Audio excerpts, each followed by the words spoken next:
अस्सलाम वालेकुम। आज मार्केट 478 पॉइंट माइनस क्लोज हुई है और आज बहुत ज़्यादा वॉलेटाइल रही मार्केट।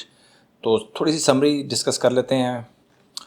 तो समरी डिस्कस करने के लिए मुझे एक स्क्रीन खोलनी पड़ेगी। अच्छा जी, वॉल्यूम दो परसों वॉल्यूम बहुत अच्छे हुए थे, उसके बाद 2 दिन से वॉल्यूम ड्रॉप हो गए हैं। 5 दिन का वॉल्यूम 273 चल रहा है एवरेज और आज वॉल्यूम हुआ है 238।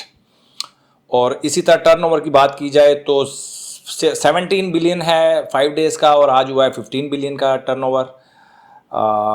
टॉप कंट्रीब्यूटर्स को अगर हम देखें, लकी सीमेंट, फौजी फर्टिलाइज़र, एलसीआई, नेशनल बैंक और पीएसईएल, ये टॉप 5 कंट्रीब्यूटर्स हैं जिन्होंने पॉजिटिव कंट्रीब्यूट किया है। जी, जिन्होंने नेगेटिव कंट्रीब्यूट किया उसमें एंग्रो एच है, पीपीएल है, पीएसओ है, ओजीडीसी है और एमईबीएल है। इन्होंने हैवी वेट स्टॉक्स हैं, इन्होंने नेगेटिव कंट्रीब्यूट किया है। तो ये तो थी जी मार्केट की समरी।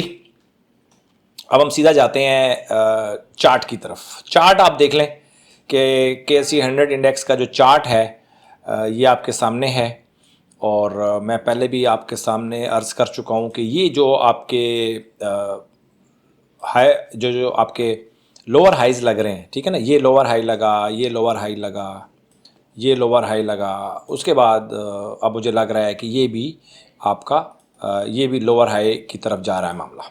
तो ये मार्केट जो है वो लोअर हाई बनाते चली जा रही है, हायर लो बनाती चली जा रही है। तो मैंने 2-3 दिन से आपको बता रहा हूँ कि मार्केट को ये पड़ाव अब ये तय करने में थोड़ा सा प्रॉब्लम होगा। ठीक है जी, मार्केट स्ट्रगल कर रही है, पिछले 1 महीने से स्ट्रगल कर रही है मार्केट, आपको मेरे जर्नल से अंदाज़ा हो रहा होगा। तो इसके बाद हम सीधा चलते हैं कैटेगरीज़ की तरफ। कैटेगरीज़ में अगर बात की जाए तो सबसे पहले कैटेगरी ए प्लस में है लकी सीमेंट और कैटेगरी ए में है AGL, Askari bank, double GL, national bank, power, ATLH और जीसीआईएल। तो ये स्टॉक्स हैं। आज मैंने कुछ रीशफल किए हैं स्टॉक्स, कुछ निकाल दिए हैं स्टॉक्स, कुछ ऐड किए हैं। ऐड जो किए हैं एफसीईपीएल को ऐड किया है, टीपीएलटी को ऐड किया है और जो लो वॉल्यूम स्टॉक्स थे उनको निकाल दिया, इंडस मोटर को निकाल दिया और इसके अलावा मेरे पास जो थे स्टॉक्स सर्विस को निकाल दिया। ठीक है जी, और कौन कौन से स्टॉक्स निकाले मैंने, एबट लेबोरेटरीज निकाल दिया, ईएफयूजी निकाल दिया, पैकेजेस को निकाल दिया, एआरपीएल निकाल दिया और डीसीआर निकाल दिया। स्टॉक्स अच्छे थे ये, इनको मैं ले गया हूँ लॉन्ग टर्म इन्वेस्टमेंट वाले जो हमारी कैटेगरीज बनेंगी, जो ब्लू चिप आइटम है उनके अंदर मैं इनको ले गया हूँ। और टीपीएलटी ऐड किया है मैंने, एफसीपीएल ऐड किया और सिमेट्री इसको मैंने ऐड किया, क्योंकि जो लो वॉल्यूम स्टॉक्स होते हैं ना उनको स्टॉप लॉस के साथ कैरी करना बहुत मुश्किल होता है। तो उनको हम लॉन्ग टर्म की तरफ ही लेके जाएंगे ताकि ट्रेड करना उनके उनके उसके अंदर आसान रहे। अच्छा, इसके देखें, मैं बार बार ये आपको बता चुका हूँ कि ये जो कैटेगरीज हैं ये बहुत कीमती रिपोर्ट है, बहुत कीमती रिपोर्ट है। आप इसको हल्का ना लें और ये रिपोर्ट आपको कहीं नहीं मिलेगी भाई। ठीक है, मैं इसके अंदर मुझे थोड़ा सा टाइम नहीं मिल रहा, मैं इसको मज़ीद थोड़ा सा फाइन ट्यून करना चाह रहा हूँ, लेकिन बहुत सारे प्रोजेक्ट्स के ऊपर मैं काम कर रहा हूँ आजकल, तो वो आप आने वाले दिनों में मैं डिस्क्लोज़ करूँगा आपके सामने। तो खैर, अब देखें, अब आप देख लें कि एंग्रो एच कितना अरसा हो गया मैंने आपको कॉल नहीं दी एंग्रो एच के अंदर काम करने की। ओजीडीसी, पाक इलेक्ट्रॉन, सुई साउथ, पीएसओ, पाक ऑयल फील्ड, कितने स्टॉक्स हैं अच्छे स्टॉक्स, एपीएल, अटक पेट्रोलियम, ऑक्टोपस को देख लें, कभी ज़िंदगी में मैंने इसकी कॉल नहीं दी आपको बाय करने की। और एयरलिंक, ठीक है, और बहुत सारे स्टॉक्स हैं ऐसे, पायनियर सीमेंट, एफएफएल एक दफ़ा हमारा बाइंग हुआ था, उसके बाद दोबारा से वो बाइंग में नहीं आया। तो ये सिर्फ और सिर्फ किस वजह से हमने उसको बाइंग नहीं दी कि वो कैटेगरी डी और कैटेगरी डी में एनएस में चलते रहे, या सी में आए या बी में आए, ज़्यादा से ज़्यादा ए और ए प्लस में नहीं आ सके।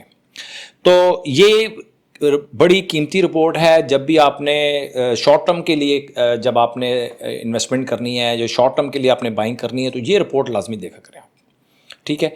जो लॉन्ग टर्म इन्वेस्टमेंट आप करना चाह रहे हैं, इसी तरह की रिपोर्ट इंशाल्लाह मैं कोशिश कर रहा हूँ कि जल्द अज जल्द मैं उसको मंजर आम पे लेकर आऊँ। असल में वजह ये कि एक दफ़ा एक चीज़ को इंट्रोड्यूस करवा दूंगा ना, तो मुझे फिर उसको कैरी करना पड़ता है। इसलिए मैं देख रहा हूँ कि मुझे जैसे ही उसका टाइम मिला कि मैं उसको डेली बेसिस के ऊपर मैं आपके साथ उसको शेयर कर सकूँ पूरा प्रोग्राम, फिर ही मैं उसको इंट्रोड्यूस करवाऊँगा आपके साथ, क्योंकि वो थोड़ा सा टाइम कंज्यूमिंग है और ज़्यादा रिस्पॉन्सिबिलिटी वाला काम है। जो लॉन्ग टर्म इन्वेस्टमेंट की जो पूरा प्रोग्राम है वो थोड़ा सा एक तो उसके अंदर रिस्पॉन्सिबिलिटी ज़्यादा है और टाइम कंज्यूमिंग बहुत ज़्यादा है। तो मैं देख रहा हूँ कि कब उसको मैं लॉन्च करूँगा, लेकिन थोड़ा सा मुझे टाइम चाहिए उसके अंदर। सिस्टम बनाने में आपको पता थोड़ा सा टाइम लगता है, तो जब सिस्टम बन जाएगा तो फिर कोई भी उसको चला लेगा, कोई इतना बड़ा मसला नहीं। अच्छा जी, इसके बाद हम चलते हैं ट्रेड की तरफ। और ट्रेड के अंदर जो चीज़ ज़्यादा इम्पोर्टेंट है वो आप देख लें कि DCR मैंने उसको निकाल दिया है और काफ़ी अरसे से जो है ना ये उसमें चल रहा है, कंसोलिडेशन में चल रहा है, तो हो सकता है मैं उसको सेल कर दूं। DCR को हम निकाल देंगे। इसी तरह UBL भी 4-5% पे रुका हुआ है, इसको भी हम सोच रहा हूँ कि मैं इसको भी निकाल दूँ। एबर्ट लेबॉर्ट्री भी 2-2.5% माइनस में है, इसको भी मैंने लिस्ट से निकाल दिया, सोच रहा हूँ इसको भी मैं इसको भी स्क्वायर कर दूंगा। और CPHL मैं उसको चलाऊंगा और 95.90 इस वक्त मेरा इसका स्टॉप लॉस है। अगर वो मंडे को हिट हो जाता है तो मैं उसको भेज दूंगा। लकी सीमेंट अल्हम्दुलिल्लाह काफ़ी ज़्यादा इसको मैंने स्टे किया इसमें, और 12% ये प्रॉफिट में जा रहा है, और CPHL 42% प्रॉफिट में जा रहा है। तो UBL हमारा 4% प्रॉफिट में जा रहा है। तो लकी में अभी गेम स्टार्ट हुई है, तो लकी अगर यहाँ से नीचे जाता है तो जो जिस प्राइस पे मैंने बाई किया उस प्राइस पे निकल जाएगा, तो इसमें प्रॉफिट लॉस वाला सिलसिला ख़त्म हो गया। इंडस मोटर को भी मैं इसी रेट पे तकरीबन सेल कर दूंगा, 1-1.5% माइनस में है, क्योंकि मैंने उसको लिस्ट से निकाल दिया है ताकि इससे हमारी जान छूट जाए। और ये हमारा चला जाएगा लॉन्ग टर्म इन्वेस्टमेंट वाले मामले में। नेशनल बैंक में 5% प्रॉफिट हो रहा है, तो नेशनल बैंक को भी मैं समझ लें कि परचेजिंग प्राइस के ऊपर निकालूंगा। अगर वो परचेजिंग प्राइस पे आता है तो निकलेगा, नहीं तो चलता है तो फिर चलता रहे। साजगार को भी मैं 6% लॉस पे ही निकालूंगा। ये जब तक चल रहा है तो मार्केट प्रेशर में है जी, ठीक है। GHNI तकरीबन हमारी बाइंग मिस हो गई थी उसके ऊपर आ गया है तकरीबन, और AGL तकरीबन आने वाला है। AGL तो अभी नहीं आया, लेकिन हो सकता है कि मंडे को हमें वो उस रेट पे मिल जाए। बैंक ऑफ पंजाब हमारी बाइंग प्राइस पे आ गया, जिस बाइंग प्राइस पे हमें मिस हुई थी उसी बाइंग प्राइस पे बैंक ऑफ पंजाब आ गया। उसका आज मैं चार्ट भी डिस्कस करूंगा। और इसके बाद है जी वेव्स ऐप, हमारा स्टॉप लॉस हिट हो गया। तो वेव्स ऐप जो छोटा स्टॉप है, ये सेकंड टाइम मेरा इसका या सेकंड टाइम मेरा इसका स्टॉप लॉस हिट हो रहा है वेव्स ऐप का। तो अब मुझे लग रहा है कि मुझे वेव्स ऐप जैसे स्टॉक में काम करना मेरे लिए मुश्किल होता चला जाएगा, लेकिन अब देखते हैं आगे हम इसको क्या करते हैं। फिलहाल ये था जी मेरा ट्रेड का मामला। ट्रेड का मैं आज आपको वैसे बता भी देता हूँ उसकी क्या सूरत हाल क्या रही है, काफ़ी दिनों से मैंने देखा नहीं, देख लेते हैं। अच्छा जी, स्टॉक अगर ये देखें तो 601 प्लस में है, और तकरीबन यहाँ से अगर मैं इसको देखूँ तो 1007 400। अगर पर स्टॉक को आप 10,000 रुपये देंगे, 10,000 अगर मतलब हर एंट्री पे अगर आपने 10,000 रुपये पर स्टॉक को दिए होते तो आपका लॉस बनता है 4,500 रुपये, ठीक है। आप इसको कैलकुलेट कर सकते हैं, देख सकते हैं, आपके सामने स्क्रीन है। और तो ये है जी सूरत हाल।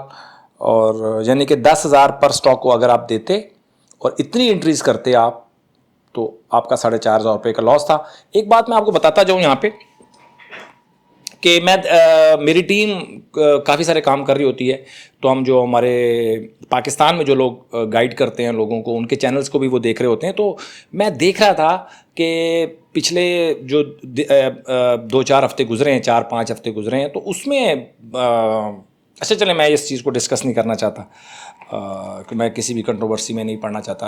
आप लोगों ने खुद अपनी आंखें भाई अपनी ओपन रखनी है।